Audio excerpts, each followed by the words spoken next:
Welcome to another edition of the Business and Personal Podcast, where we bring you closer to the people that you do business with and work with in the community. And today I'm excited to be joined by Jenn Devine. She's a licensed special education instructor at Total Education Solutions in Troy. She has more than 20 years of experience in the profession, and she was just brought on recently to start a whole new kindergarten readiness program for them. And that's going to be the main thing that we talk about here today. So first of all, Jenn, I know you've had a crazy busy week, and I appreciate you setting aside some time to talk to us today. It's my pleasure. I really appreciate the opportunity to be able to sit and talk with you and, of course, spread the word about our kindergarten readiness plan or program, excuse me, at TES. Again, my name is Jenn Devine. I am a licensed special education teacher. I received my master's at UW-Madison and have been living in Royal Oak for the past 14 or so years.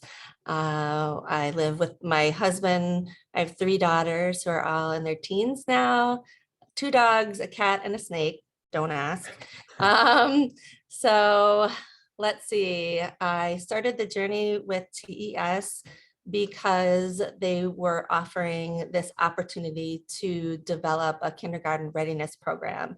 And since I've worked with early childhood and special education, as well as children in inclusive settings, it just seemed like an opportunity that really spoke to me. And so I came on board and have been spreading awareness about how we can involve children of all different abilities in this program to help give them the skills that they need to be successful in kindergarten. So clearly there's a need for the program if they're bringing you on board to kind of kickstart it here. So for those listening out there, who would be some of the children that would be a good fit for it? Well, really, we'd be a great fit for all kids. We have kids who come to us who are already in preschool, but they might be having a difficult time feeling successful in a typical classroom environment and need a little bit of extra one-on-one attention. We also specialize in kids who might be challenged in their learning or behavior, or who have a special need or disability. Because my background is in special education, I'm able to really modify the curriculum to fit the individual's needs. And we do have a low student to teacher ratio. There's myself and 2 paraprofessionals in the classroom, and we accept up to 12 children. So it's a really good opportunity to work with all kinds of children, no matter what skills they're coming to us needing help with, in order to help give them a boost so that when they do start kindergarten, they are able to assimilate and transition into that environment. And then what about for the parents that are listening that have children in kindergarten now that have struggled with the transition? Maybe they thought they were in good shape going in, but it hasn't worked out well. Can you work with them as well? Oh, absolutely. That's a great question. And it's one that I used to get quite frequently, especially now around kindergarten registration time, and either parents deciding, do they send their child to kindergarten, or even once their children are in kindergarten, do they continue on? A lot of times kids who have spent their days in preschool are used to maybe a smaller environment with more teachers involved, and then they get to a kindergarten classroom where there are many more students and maybe only one teacher to meet the needs of all the different abilities and learners.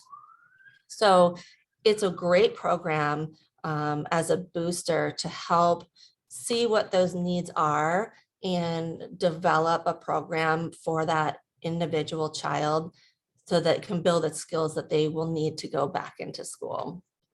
So when it comes to the program, let's kind of talk about that a little bit. What can parents expect with the curriculum and the different things that you do with the kids? The curriculum we use is amazing. I love it. It's called Get Set for School, and it falls under the umbrella of the Learning Without Tears. Some people have heard about the Handwriting Without Tears. which is a very hands-on approach to teaching kids handwriting skills. And this Get Set for School has been especially developed to identify the needs that kids will have to master before they enter kindergarten. It's developed so that it builds those foundational skills and then continues to add to them. And it is multidisciplinary. It uses all of the different modalities of learning. So you've got hands-on, you've got auditory, visual. So, the kids get exposed to these skills, multiple times, but in different ways so that they're able to really, again, master what they need in addition to learning more challenging skills that you can put on top of that. So what is a realistic expectation for the parents going in? I'm sure everybody kind of learns at a different pace and Yep. whatnot, but what do you normally tell the people? Here's what you can expect or hope to expect.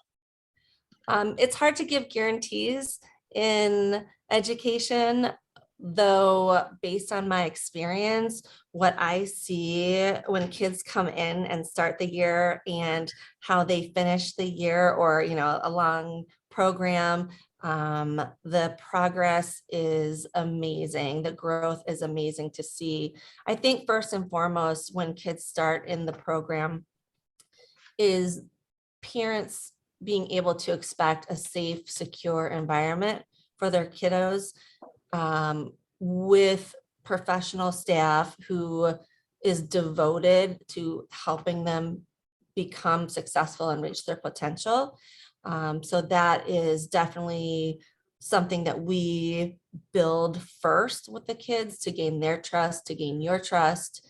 And then, you can expect to see growth in all of the different areas of child development, be it speech and language, physical, cognitive, social, emotional. All of those are built as strands woven throughout the program.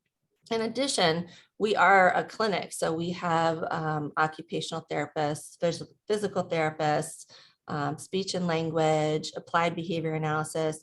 So we're always collaborating with those professionals to help develop a really comprehensive curriculum and program designed to meet the needs of each child.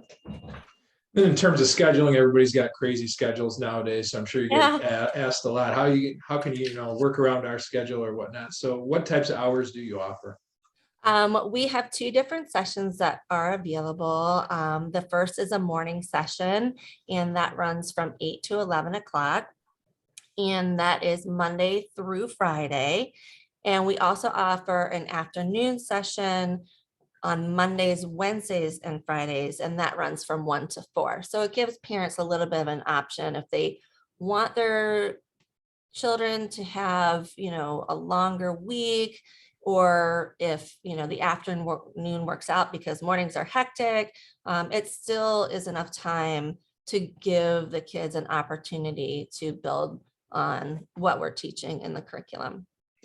And then do you have a certain open enrollment period that people need to pay attention to, or do you kind of accept children at any time whenever the need arises? We are grateful to welcome children at any point in our program. Right now, we can have up to 12 kiddos, and we haven't reached that number yet. But again, we're a really new program, just getting off the ground. So please feel free to enroll at any time. We have an open house coming up on February 24th from 6 to 8. And if you're interested, if you provide your information, I guess I can email it back to you, or you can even call the clinic. We also right now are setting up individual tours. So if you wanted to come and meet me and see the classroom and bring your child or children, give them an opportunity to, see what the classroom is like, and you can ask more questions, then we are here and available. And I'm sure there's also follow-up afterwards, right? I mean, in our conversations before this podcast, I could tell how passionate you are about this, that you're not just going to have a child go through the program and then forget about them.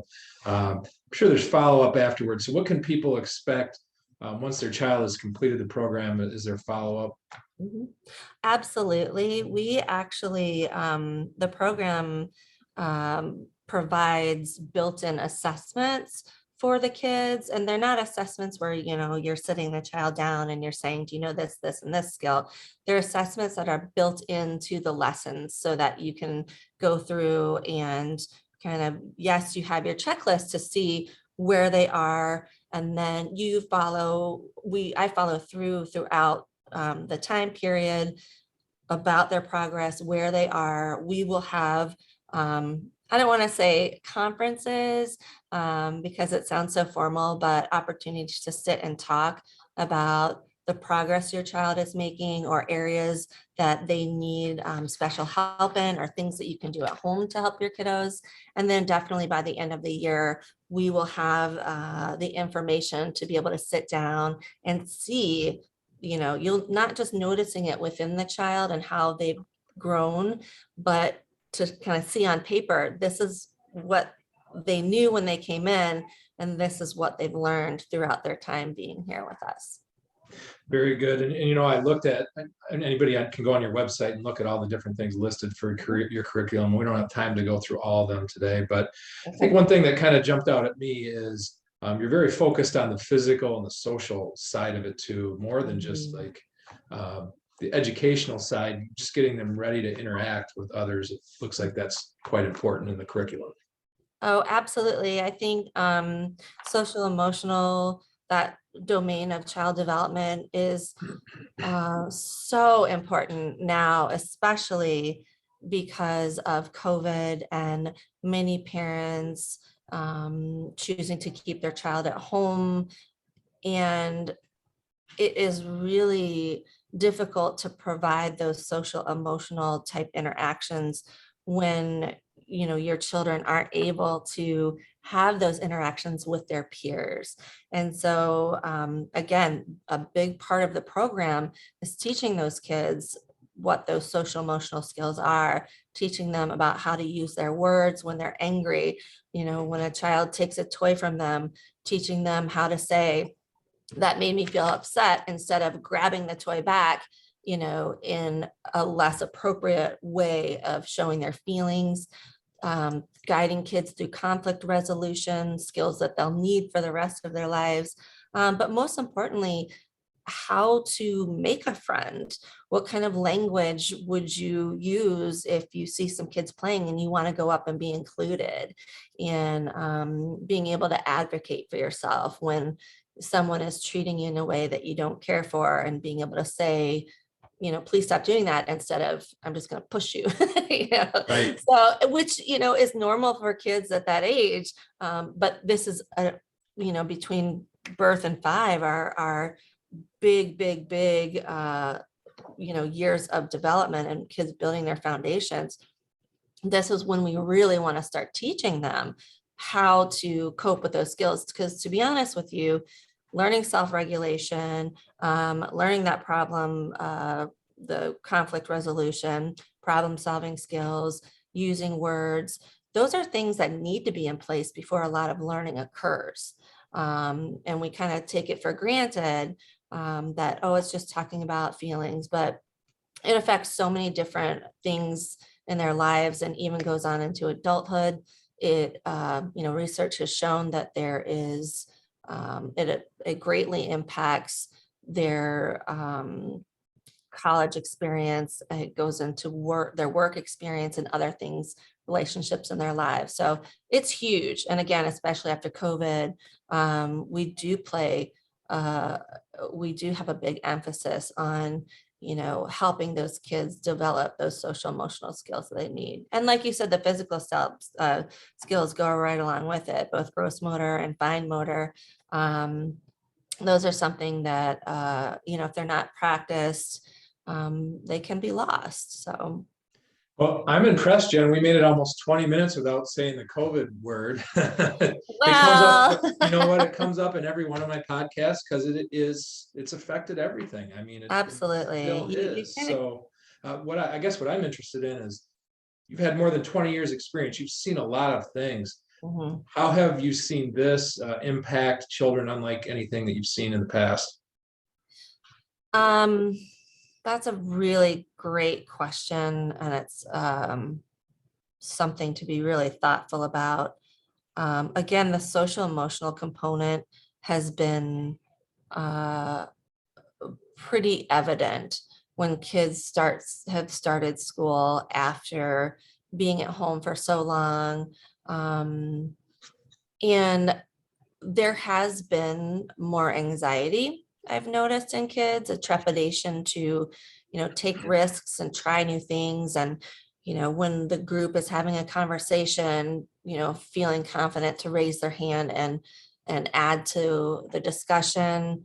I've noticed definitely a slide in skills kind of across the board, whether it's language development, writing, like I said, that's a really tricky one. And, I never, I know a lot of parents have expressed to me personally, and probably other teachers as well, my child has been at home. I don't know how to help them. I don't know what to teach them. It's really hard for me to even know where to start.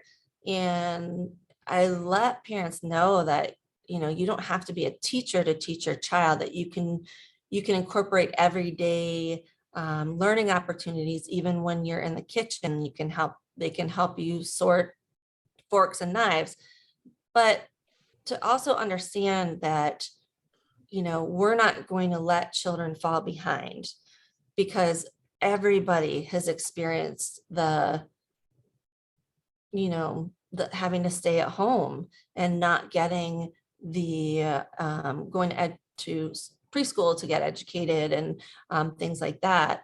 So yeah, when people talk about the summer slide, between, or the lag when kids finish the year and then they start again in the fall. I know it happens with my kids. They're high schoolers now, and there's kind of like that forgotten time when they're not practicing their skills.